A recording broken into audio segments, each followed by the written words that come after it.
9:29 a.m. There were several calls into our 911 dispatch center notifying us that the convention center had a fire on top of the roof.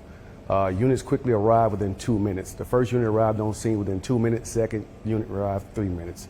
So that part of the incident quickly got underway with rooftop extinguishing operations. What goes into rooftop extinguisher operations? Very difficult. It's challenging because units don't have fire. The water source is on the ground. So therefore, they had to connect to the actual fire department connection at the Raleigh Convention Center and take all the hoses and equipment upstairs to the rooftop, connect to the stairwell, and go up to the top and fight the fire from an operational standpoint from the top of the roof. Also, we had aerial trucks on each side of the actual Raleigh Convention Center with aerial operations going at the same time to try to quickly contain the fire and extinguish the fire. The fire was on the platform of mechanical HVAC system that had a gas line feed to it. So therefore, they had to contain the gas line to get the gas cut off. But we had to contain the flame so it wouldn't spread. You were talking about the difficulty of a rooftop and also the size of the convention center itself. That's correct. The challenges were they quickly got there to help mitigate this fire, but there are a lot of challenges. Number one, the water, the amount of personnel, and the amount of available equipment. So we were lucky that the first station closest to the Raleigh Convention Center was in quarters in-house. So that made a big difference of getting an adequate amount of personnel and equipment to the location to quickly mitigate that incident. How long did it take for the fire to get under control?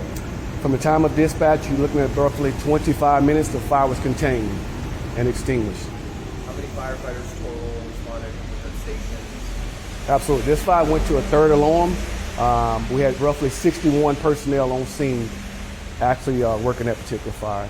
I can't thank the Raleigh Fire Department enough for the work that they did. Being that's a city asset, was able to quickly contain that fire and extinguish it. Also, I have to say a special thank you to the Raleigh Police Department, Wake County EMS, and the SBI who responded to the incident as well. So the flames were very visible on the roof. How are you able to identify that it was just up there as opposed to other parts of the building? Well, units that were upstairs doing rooftop operations, we also had units interior also doing primary search to make sure the fire didn't get any void spaces and damage the interior. So there were no interior damages from assessment we saw, only rooftop operations that conducted that show we had mainly roof damage. Hold on, I can't. Okay, go ahead. Good, okay. I actually lived downtown, heard all the fire, came outside, started to smell some of that smoke. Obviously, it didn't smell like a regular bonfire, like no scent to it. When crews were on scene, did they smell any natural gas? Did they smell anything weird on the rooftop at all? No, only when the incident commander and the units got on top of the roof is when they realized that there was a natural gas feed. Because when the first hand lines were open, they realized the fire wasn't going out, so it's a natural gas feed. So they actually went to operations to contain the natural gas and requested the natural gas be cut. Any initial signs, like immediate signs of what could have caused the fire when they got on the scene? Not at that moment, no. And do you have any sense of the extent of damage to the convention center or any information? Roughly what I know of as of today, the rooftop, roughly $2 million in damage just on the rooftop alone. Yeah, I mean, this is a huge center that hosts a lot of events. Where does the investigation stand right now? What are you doing today to ensure that it's safe for future events? Well, that's turned over to the city building engineers. The Raleigh Fire Department's main concern was containing and extinguishing the fire, and that's turned over to building engineers. We hear a lot about with continued growth and high rises, how does the fire department train for these rooftop events? Can you talk a little bit more about the training that goes into it, how you respond to it? That's a great question. We train on high-rise scenarios throughout our year. We know that this city is changing, developing quickly, and we're not growing out, we're growing up. So therefore, we have the necessary equipment and personnel to train. The truck that you just saw leave, the aerial truck, is designed for high-rise rescue. So we train roughly monthly on high-rise scenarios, just like what you saw. So you said city engineers are going to be the ones who are determining whether it's safe. What are your crews doing here today? That's correct. My crews are not out there. That's building city building engineers. Okay. They'll do a structural assessment and give that report to the city as well. And then, how do you make sure your crews are safe when they're on a rooftop?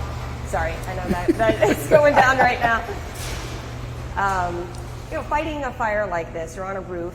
I'm sure there are concerns of structural collapse. How do you make sure that you're safe and taking? Well, we this? have incident safety also on location doing an assessment, 360 assessment around the building while they're doing fire operations. There's a lot goes into tactics and strategies, but at the same time, we do a structural assessment. We know that we have to be on top of a roof for a certain amount of time before the roof could potentially compromise. So therefore, we did cut membrane on the top of the actual convention center and quickly realized there was a stable platform. So units were able to do fire operations continuously without the fear of collapse. And completely contained to the rooftop, no damage inside the building. That's correct. It was strictly rooftop damage, no interior damage whatsoever. Like I said, this could have easily been a catastrophic event with a building of 500,000 square feet. So the men and women of the Raleigh Fire Department, Raleigh Police Department, Wake County EMS did an excellent job of getting that fire contained and extinguished without minimal damage to the interior of the building. How long did it take again for the fire to get under control? 25 minutes from the time of dispatch, yes, sir. It was rainy last night. Did that impact your operations at all? Not at all, not at all. What about the cold, the water and everything? It was a cold night last night. It was a cold night, but so there was no water issues. Like I said before when we were speaking earlier, the fire department quickly got there and recognized this as a high-rise building, and they connected to the fire department connections, went up to the floor below the fire, connected to the standpipes, and went to the operation floor of the roof and had firefighter operations going on at the time. 61 personnel from how many different stations? Roughly 3 alarms. You're looking at probably about 20 plus stations. And the fire was started during construction, is that? That's still an investigation. We don't know. Yeah. And it was it primarily just a gas leak that we were, when we saw those flames, is that all coming from The flames tank? you saw were fed by natural gas feed, yes. Yes. Anything you think we're missing here that was really important when we're talking about fighting this fire, extinguishing it? From an operational standpoint, like I said, I think we got a chance to see the whole gamut of what it looks like from public safety. From the 911 calls to processing the call, stations being dispatched, response times, and fire under control. That is a full wheel circle of what you see when they say public safety. From 911, it's not just fire. It takes a joint effort, collaborative with many different departments to make sure this is under control and we save the city building. And state fire marshals were handling it, or city fire marshals? City fire marshals and SBI both on scene. It's crazy when you have a fire at a place so public like the convention center that a lot of people use, and you all see fires every single day. Was this one a little different for you all? Well, actually, when I saw the actual page, I was like, this can't be right. But I quickly got on a phone call and realized that it was a convention center. It was an actual working structure fire.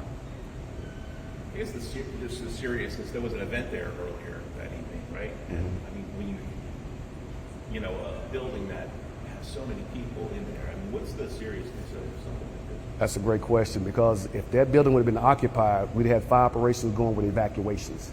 So therefore, we got on locations. Units did identify that there were no occupants inside the building. Security confirmed that, so we didn't have to do any evacuations prior to fire operations being conducted. What do you anticipate to take place in the meeting that you're heading to shortly? Well, hopefully it's accolades of what our public safety did each and every day. We go out and serve the community, and I just want them to know that the fire department did an excellent job, which they do every day, of performing to the highest level. We provide the city of Raleigh with a professional level of public safety. Y'all really responded quickly. I mean, talking about a fire like that on the top of the roof and Correct. at night in the cold, 25 minutes to get under control. That's Response times are very efficient. Response times reduce risk. And to be on a location within 2 minutes, the actual standard is 4 minutes and 50 plus seconds. They got there within 2 minutes. So that's exceptional.